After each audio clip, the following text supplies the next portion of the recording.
Have you ever felt like a fraud, like you didn't truly deserve your success, no matter how hard you worked or how much you achieved? Maybe you've thought, I'm not good enough, or what if they find out I'm not as capable as they think I am?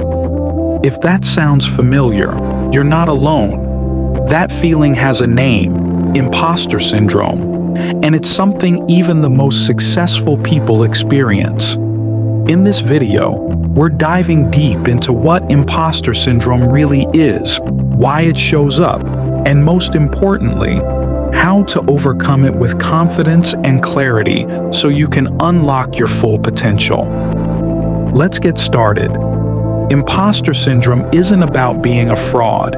It's about feeling like one. You could be top of your class, leading a team, running a business, or stepping into a new opportunity and still feel like you don't belong. The voice in your head whispers, "You're not good enough," or "You just got lucky."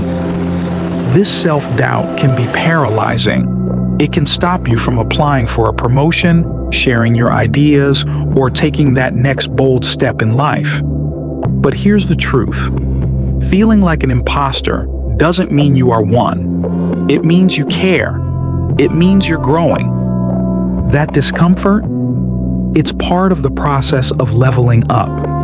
So the goal isn't to never feel imposter syndrome. It's to learn how to rise above it when it shows up. One of the first ways to overcome imposter syndrome is to recognize it without judgment.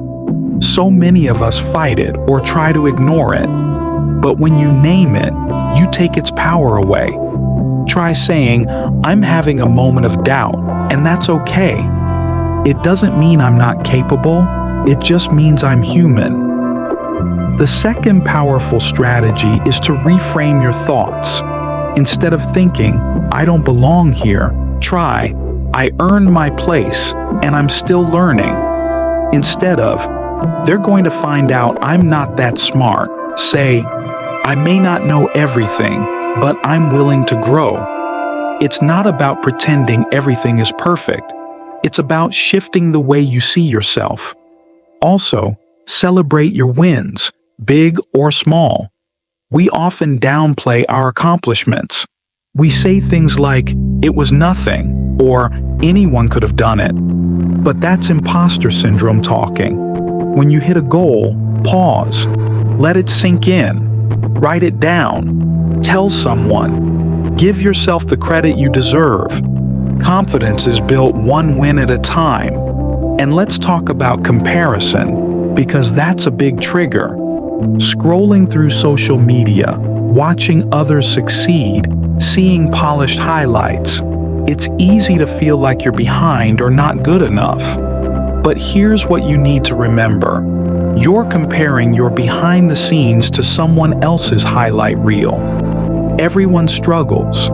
Everyone has doubts. Even the most confident people have moments of fear. You're not behind. You're on your own path, and it's powerful in its own way.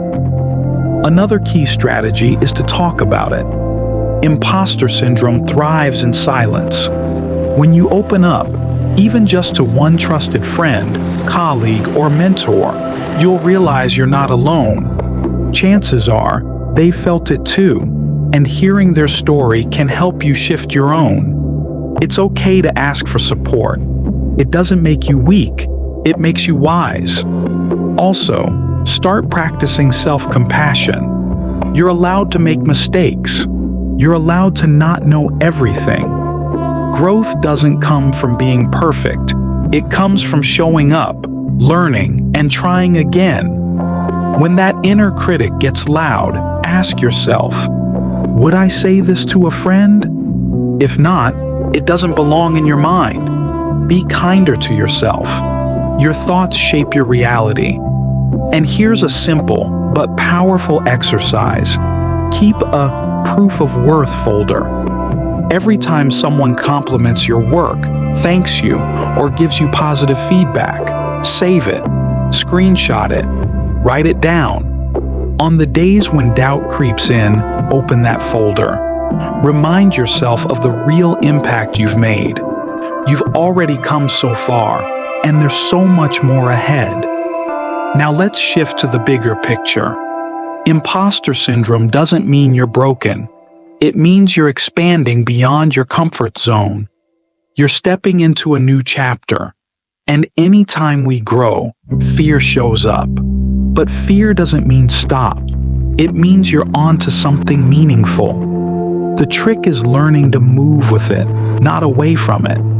Let your fear of not being enough become fuel for becoming your best. Let your doubt drive your dedication. Let your vulnerability become your strength. Remember, confidence isn't about knowing everything. It's about believing you can figure it out. Success isn't about never doubting yourself. It's about showing up even when you do. So the next time imposter syndrome knocks on your door, pause, breathe, recognize it, then rise above it. You are more than your fear. You are worthy. You are capable. You belong exactly where you are because you've worked for it, you've earned it, and you're ready for what's next. You don't need to be perfect to be powerful. You just need to be real, be present, and keep going. Reframe your thoughts. Shift your inner dialogue. The way we talk to ourselves shapes how we see ourselves. If your internal monologue sounds like, "I'm not smart enough," or "I don't belong here," it's no surprise you feel like an imposter. But you can retrain your brain to respond differently. Start with a simple reframe. Instead of, "I don't know what I'm doing," try, "I'm learning, and that's okay."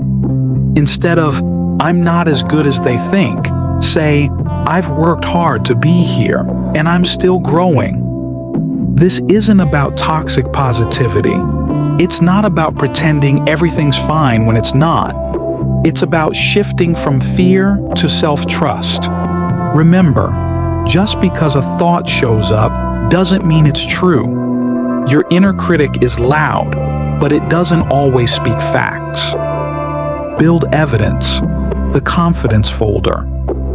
Our minds tend to focus on failure, but if you want to overcome imposter syndrome, you have to actively collect proof of your worth. Create what I like to call a confidence folder. This can be a digital folder, journal, or even a physical notebook. Every time you receive positive feedback, save it. When someone compliments your work, screenshot it. When you accomplish something, even a small task, write it down. Over time, this becomes a library of truth you can return to whenever doubt creeps in. You're not just lucky. You've shown up. You've done the work. And you have the receipts to prove it. Talk about it. You're not alone. One of the most damaging aspects of imposter syndrome is silence. We assume we're the only ones who feel this way, and that makes us hide it even more. But when you open up about your experience, something amazing happens. You find out that the people you admire, your peers, your mentors, even industry leaders, have felt the same. Talking about imposter syndrome normalizes it. It creates connection, and it breaks the illusion that everyone else has it all figured out. You don't have to struggle alone. Find a coach, a therapist, a mentor, or even a friend who can support you and reflect your value back to you. Celebrate progress, not just perfection. One of the best antidotes to imposter syndrome is shifting your focus from perfection to progress. Instead of asking, "Did I do it perfectly?" ask, "Did I move forward today?" Growth isn't linear. It's messy, unpredictable, and full of learning moments. And every step counts, even the small ones. Celebrate your wins, no matter how tiny they seem. That one email you sent, that one idea you shared, that one risk you took. It all matters. It all adds up. Confidence doesn't come from doing big things once. It comes from doing small things consistently and letting yourself be proud of them. Detach your worth from outcomes. Here's something powerful. You are not your performance. You are not your job title. You are not your resume. When your self-worth is tied only to what you achieve, any failure, any mistake feels like a personal attack. But when you anchor your worth in who you are, not just what you do, you build resilience. You are valuable simply because you exist. Your voice matters, not because it's perfect, but because it's yours. Your success is important, but so is your peace. So is your well-being. So is your authenticity.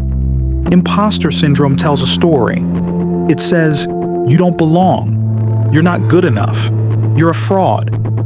But you get to challenge that story and write a new one. You do belong. You are capable. You are allowed to take up space. You are allowed to learn, to stumble, to grow, and to win. And most of all, you are allowed to believe in yourself.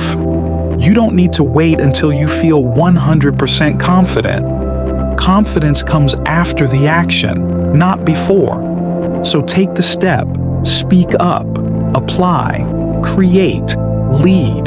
Do it while you're nervous. Do it while you're doubting. That's how you prove to yourself that you're ready. Because you are. Let's make this clear. You are not an imposter. You are a work in progress, a masterpiece in motion, a real, growing, learning human being. And every time you show up, even with fear in your chest, even with doubt in your mind, you're building strength. You're building confidence. You're becoming the version of you that knows their worth and owns their place in the world. So the next time imposter syndrome shows up, don't shrink. Don't hide. Stand tall. Take a breath. Look it in the eye and say, I've earned this. I'm ready. And I belong here. Thank you for watching. If this message touched your heart, please share it with someone else who needs to hear it. Drop a comment if you've ever faced imposter syndrome and how you've worked through it. Let's grow together. And remember, you don't have to be perfect to be powerful. You just have to be real. Your story matters. Your presence matters. You're not an accident. You're here for a reason. Keep rising. The world needs what only you can bring.